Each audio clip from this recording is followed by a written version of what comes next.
team flight from PM Sri Kendra Vidyalaya, NAD, Alua, Ernakulam, Kerala. Myself, Abdul, team leader. I am Mustaq Ali and I am Muhammad Ilad. Our project is on the theme Atmanirbhar Bharat. Abdul lived in the mountains of Wayanad, Kerala, where the roads were beautiful but tricky.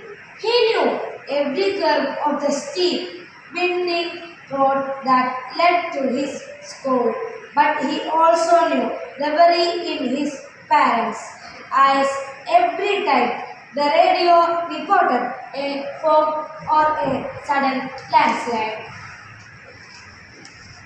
One rainy afternoon, a jeep swerved sharply at a bright corner, barely missing a truck. If only they knew what was coming around the bend.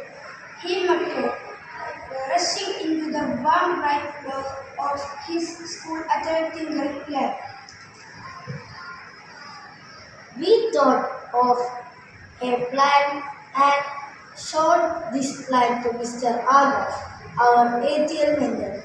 He said with the help of a proximity sensor to detect cars, a vibration sensor for landslides, and a wireless link to an LED warning plate. We can start with the project. Let's start with the solar power circuit. We are planning to program the microcontroller and let test the proximity sensor by driving a small toy car past it, making sure the little red LED light flicker exactly when the car is crossed. We are planning to make Mountain Sentinel based on this idea. Thank you.